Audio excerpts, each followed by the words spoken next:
Hi friends, welcome back to our channel. ఈరోజు మనం restaurant స్టైల్లో కడాయి పన్నీర్ ఎలా తయారు చేయాలో చూద్దాం. ఈ కర్రీ నాన్స్లోకి, రైస్లోకి చాలా బాగుంటుంది.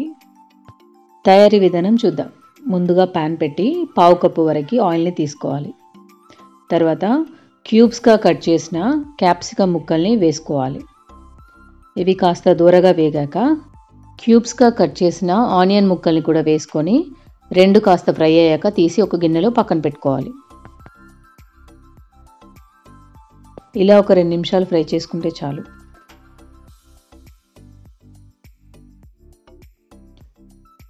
తర్వాత అదే ప్యాన్లో గ్రేవీ కోసం ఆనియన్స్ని పొడుగా కట్ చేసి ఫ్రై చేసుకోవాలి. మనం 200 గ్రామ్స్ పన్నీర్ కర్రీ తయారు చేస్తున్నాం. దానికి 3 ఆనియన్స్ మీడియం సైజువి సరిపోతాయి. ఆనియన్స్ కాస్త ఫ్రై అయ్యాక కొద్దిగా మిరియాలు, జీలకర్ర వేసి కాస్త ఫ్రై చేసుకోవాలి.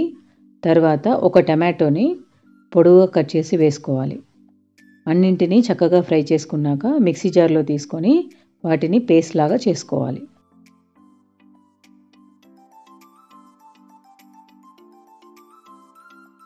అదే ప్యాన్లో కాస్త బటర్ వేసి పన్నీర్ని ఫ్రై చేసుకోండి.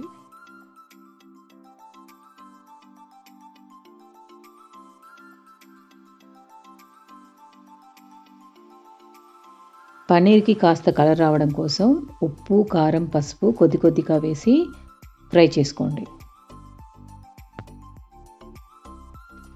తర్వాత ఈ ప్యాన్ తీసేసి గిన్నె పెట్టుకొని ఒక 2 టీ స్పూన్ల వరకు ఆయిల్ని తీసుకోండి.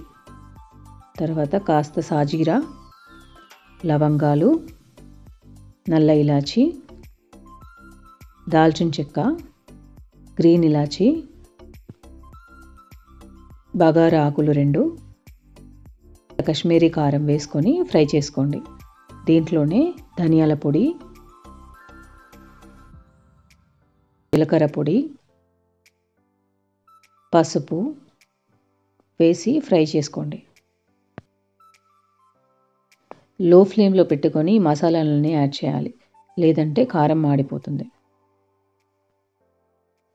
మసాలాలన్నీ ఫ్రై అయ్యాక మనం పేస్ట్ చేసి పెట్టుకున్నాం కదా, ఆనియన్స్, టమాటో పేస్ట్ని వేసుకోండి.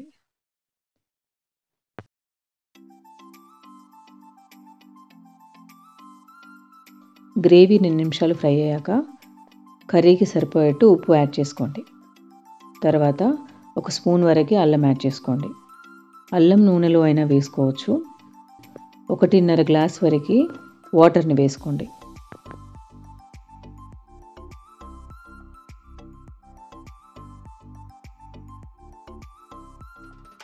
వాటర్ వేసుకున్నాక గ్రేవీ అంతా కలుపుకొని మూత పెట్టేసి 2 నిమిషాలు ఉడకనివ్వండి.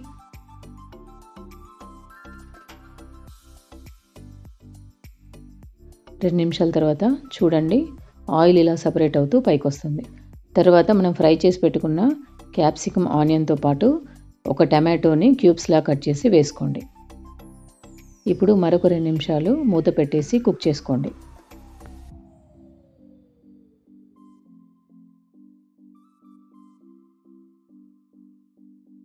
చూడండి, వెజిటబుల్స్ కుక్ అవుతున్నాయి. తర్వాత ఫ్రై చేసి పెట్టుకున్న పన్నీర్ ఉంది కదా, దాన్ని బటర్తో సహా కర్రీలో వేసి మరొక 2 నిమిషాలు మూత పెట్టేసి ఉడికించుకోవాలి.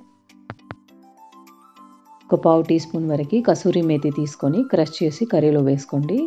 ఇది మంచి ఫ్లేవర్ ఇస్తుంది కర్రీకి.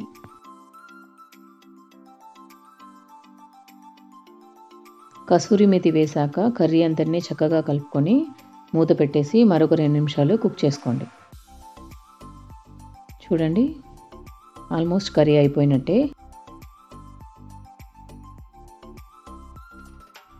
తర్వాత ఒక పావు కప్పు వరకు ఫ్రెష్ క్రీమ్ వేసుకోండి.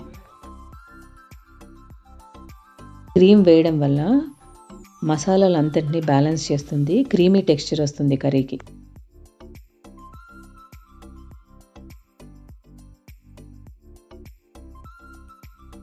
అంతే అండి, మన కర్రీ రెడీ అయిపోయినట్టే. లాస్ట్లో కొత్తిమీర వేసుకోండి.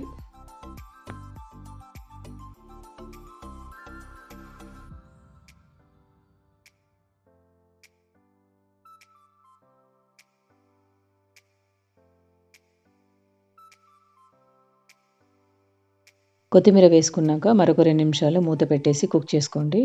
ఈ కర్రీ కాస్త టైం పడుతుంది కానీ చాలా అంటే చాలా బాగుంటుంది. తప్పకుండా ట్రై చేయండి. ఇది నాన్స్, రోటీ, పుల్కా, రైస్‌లో కూడా చాలా బాగుంటుంది. నా ఛానల్ నచ్చితే లైక్ చేయండి, షేర్ చేయండి, సబ్స్క్రైబ్ చేసుకోండి. Thank you for watching.